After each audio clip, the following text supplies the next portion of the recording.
for everyone who's ever felt misjudged or misunderstood. Betty and Billy brought Walter home from the dog pound. "Nobody wanted him," said Billy. "But we love him," said Betty. "Well, he smells awful," said their mother. "I think you'd better give him a bath." Mother walked in and said, "Oh, he still smells awful." And that's when they got the first clue. The telltale bubbles in the water. "He's probably just a little nervous," said Mother, hopefully. "His stomach must be upset." But Walter's stomach wasn't upset. Walter's stomach was fine. He felt perfectly normal. He just farted a lot.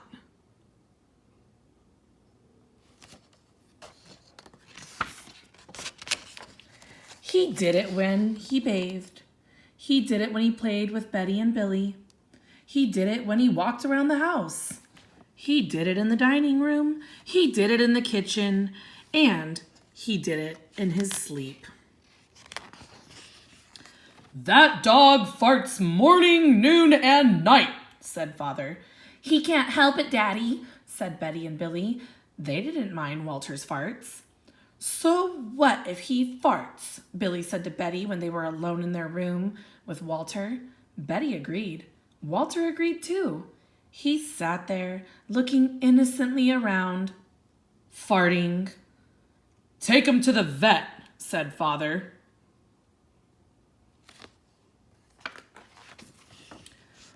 "Farting," said the vet, "or rectal flatulence, as we say in the medical profession," and prescribed a change in diet.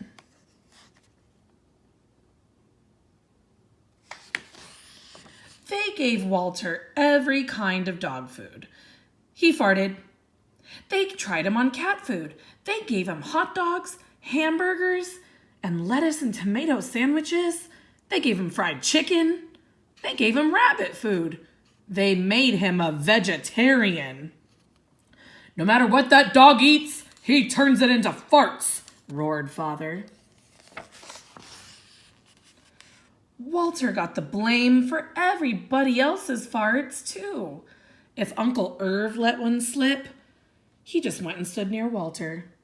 Then all he had to say was, "Walter!" and everyone would look at poor Walter. "He has to go back to the pound," said Father. "No, Daddy, please," begged Betty and Billy. "Don't send Walter away." "He goes tomorrow," said Father. They pleaded. Walter farted. It was all over. That night, Betty and Billy cried in their beds, and Walter looked at them unhappily.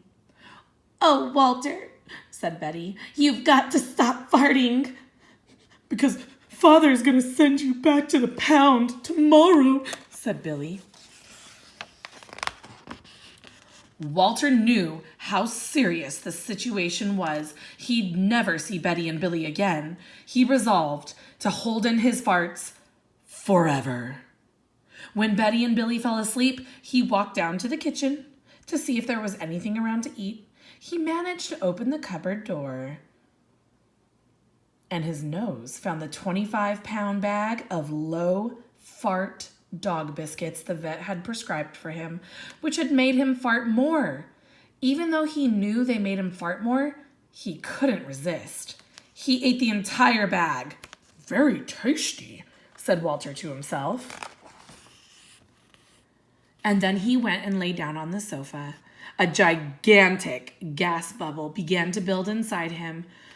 "This is going to be trouble," he said to himself nervously. He was afraid of what might happen if he let it go.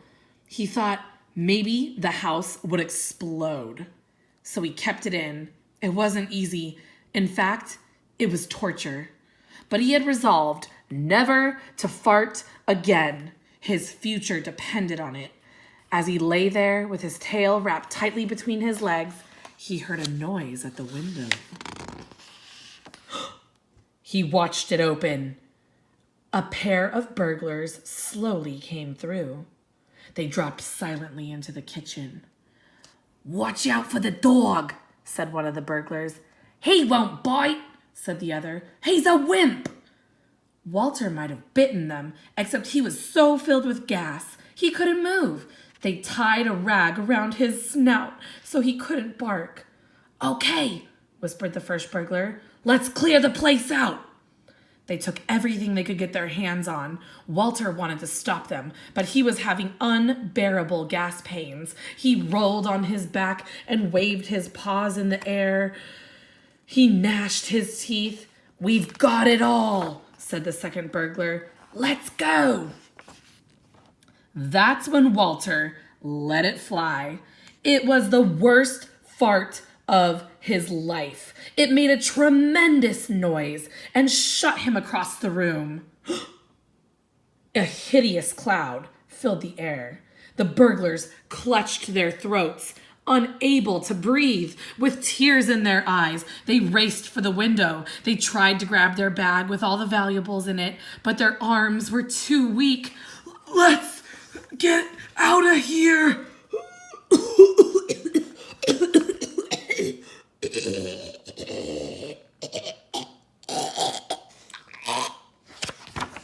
They jumped out the window and ran up the block, choking and gasping for air.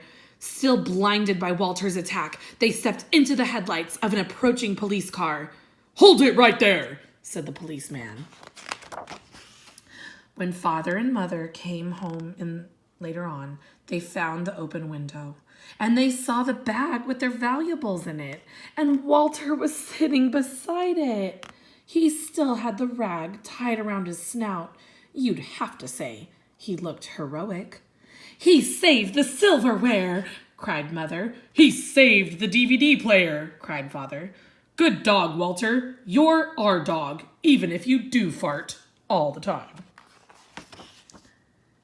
And so the family learned to live with Walter, the hero dog.